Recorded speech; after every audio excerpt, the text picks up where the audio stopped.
Welcome friends, I'm Bev Adams. I'm an independent demonstrator with Stampin' Up, but today's video is a little bit different. It's how I use my Excel spreadsheet. I'm going to take you just for a few features on Excel. My Excel data is listed, I have all the current products listed under my left column called orders. Then I have the catalog that it is currently in, and the page number, item number, and under item number I have any wood mount sets marked with the brown, kind of brownish orange color. If there is a clear mount set available, I mark them over here with blue, and of course the prices. If I scroll down, we'll find some photopolymer, and those are marked with a light blue here. I have type, and so if it's a stamp or a stamp that's a photopolymer or punches, I have those all sorted here. The set, how many are in, so for instance, if it's a single item like a punch, I only have one, but if it's a set of stamps, I have how many stamps are in the set, or if it's a kit or ribbons, I mark what's in it. So for instance, in the 1 1/4 inch burlap ribbon, there are 5 yards. And you can see the whole cell up here. A lot of times you don't see what's in a cell. For instance, this cardstock and pad kit, in the column you can only see 20 SH, but up here it says 20 sheets of cardstock, and I've got a typo, 4 each, and 5 stamp pads. So you can always see what's in the whole cell. Color, if it's a color family or each of the colors, individual colors, are listed here. The collection, so for instance, I try to have a larger kind of category of memory keeping, color families.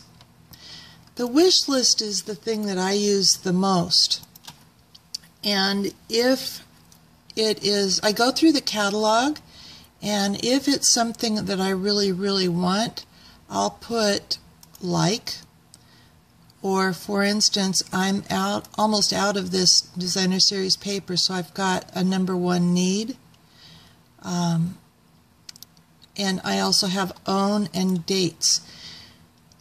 Before I started using this method, I had a lot of supplies, or if I'm not sure when I bought it, I just put own and mark it in green. But when I go to buy something, I'll put the date I bought it. And then I also keep track of when I demonstrate it, and I only have one workshop a month, so this is easy for me. But if I have demonstrated a product to my group of friends, I put the date down. And I've also got initial catalog, so as soon as something comes out, I'll put the date. I started this in 2012, and so some of these just say prior to 2012. When you get to the columns farther to the right, they take on a different meaning for me. So, for instance, the price, if clear, it's really taking the lowest price. I wanted one single price. So now I'm going to zoom in a little bit so that maybe you can see this better on the screen. And because I want to always know what column I'm in and what product I'm looking at, I want to keep those visible. So I'm going to go below the category and to the right of the product into this cell, And if you didn't catch it, each square is called a cell. I'm going to click on View and Freeze Panes, and I want to keep the rows and columns visible. So that means then when I go scrolling down, this top row stays there.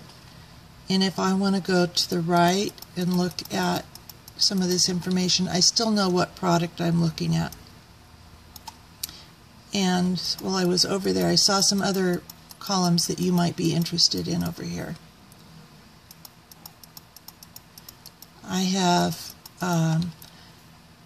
the collection colors, and so I have all the colors listed. So in the 2013-2015, there's Baked Brown Sugar, Coastal Cabana, Crisp Cantaloupe, Pistachio Pudding, and Strawberry Slush. If there's a stamp like the 2 3/8 inch scallop circle punch, coordinates with the blue ribbon, and if I've done it all correctly, if I go down to the blue ribbon stamp set, it will list that it coordinates with the 2 3/8 inch scallop circle punch. So for instance, the 7/8 scallop circle punch coordinates with 4 different sets here. Okay, so if I'm going to, I already told you that I list my wish list. So let me just get it to the wish list here. I mark the things that I want to buy. And so let me tell you a few things about that. There's a little triangle here. If you go click on the data, you can filter it. If I click on filter, there's no triangle. If I click on filter, there's a triangle again. So I've got it filtered, and if I click this triangle, it lists all the items that I have in that column. So if I want to put in an order, I'm going to click select all so it doesn't show anything, and then I'm going to click on anything that I might want to buy.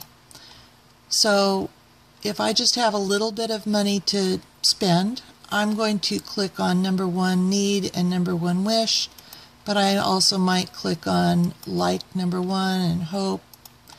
Okay, anything that you can put any word there that you want, but those are the words that I use to say that I might want that. So then I'm going to click OK, and now it only lists the products that I've marked that I might like to buy. Like I said, if I really don't have very much to spend, my 3 highest priorities are number 1 need, number 1 wish, and like. First thing that I would want to buy is this number 1 need. So I'm going to say that I'm going to buy that. So I'm going to put a 1 there. Now I notice, I don't know if you noticed, that this number changed because I've already got some things that I plan to buy next time. But I've just added the All Bloom Designer Series paper stack, and so it added the price of $6.95 to this square right here, where I've totaled up these prices of the things I'm going to buy. Now this does not count my demonstrator discounts or anything, and it does not count shipping, so this is really just an estimate. But if I've got, for instance, $35 hostess money to spend, that's exactly the price that I want to keep track of. So I can get as close as I want, very close to the price I want to spend. If I still have money to spend, I see a number 1 wish down here. You're wonderful. And so I'll add that to my list, and you'll be able to see this number going up. There we go. So I had to click out of that for it to show up. My Excel spreadsheet also keeps track of my hostess dollars here, but I usually just pay attention here. Now another thing that I do is, let me filter a different way. So in this wish list, now I want to decide what I need to demonstrate. So I'm going to find all the things I own. So I want to check everything I bought in all these years. Everything I got at free at convention. And everything I own. Now I've got all the things, all the products I own, and you'll notice that there's some that have been demonstrated and some that are blank. And so the things that I most want to demonstrate are the things that are blank, things that I have not yet demonstrated. And so these are the things that I want to design with. So hopefully that is helpful for you. Let me see if there's anything. Let me put my filters, unfilter everything here. Select all. Oh, one other thing that I want to warn you about if you've never used Excel, you can also sort. So let me take out the filter. You can sort. So I've got these alphabetically, but maybe you might want to sort for all the things that you have. Maybe you want to sort by price, for instance. So I want to select everything. And so I'm going to go to the top left square, to the left of A and above the 1. I want to make sure and highlight every single square, and that's very important. And now I want to sort by price. So I'm going to click sort. My data has headers. So now I want to sort by price. Actually, I want to sort by price if clear. Smallest to largest. Sort anything that looks like a number as a number. So now I've got, this is sometimes helpful if you've spent most of your hostess dollars, you don't want to spend any money and you want to buy something for just a little bit of money. You can find out exactly what the lowest price is. Let me demonstrate this once. And you can highlight a particular column like this, and I want to sort by price. And so hashtag hello is $24.95, but I'm going to sort by price, and it is actually giving me a warning. So I'm going to continue with the current selection, and I'm going to sort by price, and I'm going to sort.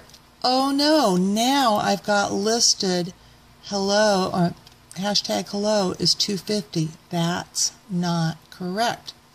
If I do anything else, I'm in big trouble. So I'm going to go up to home. Actually, I'm going to go to click the undo button immediately, because if I mess up there. Also, the way it works is if you accidentally type something here, say you just put a space, the way Excel works is if you put something new in a cell, it goes away. So undo is your friend. Thank you very much for stopping by. If you like organization like I do, come on over to bevadams.com and you'll find lots of organizational tools. Hope this is helpful. Thank you. Bye.